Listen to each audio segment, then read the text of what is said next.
జమ్మికుంట పట్టణ మరియు పరిసర ప్రాంత ప్రజలకు శుభవార్త. సోలార్ గృహ విద్యుత్ ఉత్పత్తి రంగంలో సరికొత్త శకం. ఇప్పుడు మన జమ్మికుంటలో కార్తికేయ సోలార్ పవర్ జమ్మికుంట నెలకు 300 రూపాయలు ఆ పైన విద్యుత్ యూనిట్స్ ను ఉత్పత్తి చేసి 78,000 రూపాయల సబ్సిడీని అందుకోండి. ప్రభుత్వ ఉద్యోగం చేసిన వారికి పదవి విరమణ తప్పదని మాజీ ఎస్పీ కార్పొరేషన్ చైర్మన్ బండా శ్రీనివాస్ అన్నారు. ఇల్లందుకుంట మండలం ఎంపీడీఓ పొల్లయ్య 18 నెలల పాటు మండలంలో వివిధ రకాల అభివృద్ధి పనులు చేయడంతో పాటుగా అందరితో కలిసి సమన్వయంగా పనిచేసిన ఎంపీడీఓ పదవి విరమణ చేశారు.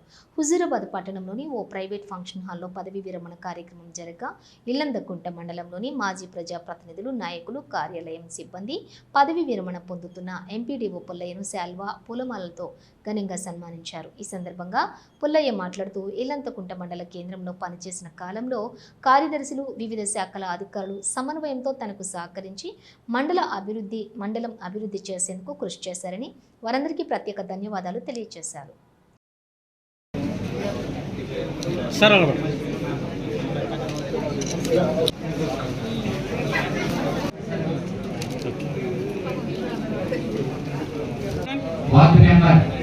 రవీంద్ర గారు,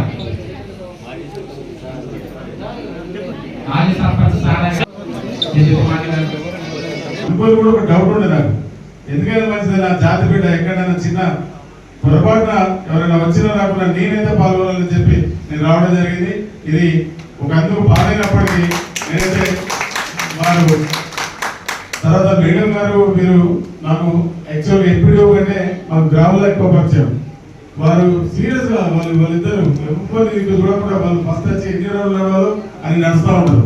వేరే వాళ్ళకు చూసుడు ఉన్నది, వేరే వాళ్ళకు పలకరించుడు ఉన్నది. అంటే అంత సీరియస్ గా ఏ పని చేసినా అట్లా చేసేటువంటి స్వభావం. మరొకసారి ఒక చిన్న జోక్ చెప్తా.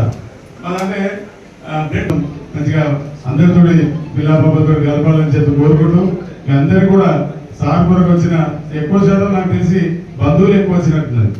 మీ అందరు కూడా తర్వాత మేడం వాళ్ళ పాప కొంత జరిగిపోయినట్టుగా ఇప్పుడే తెలిసింది.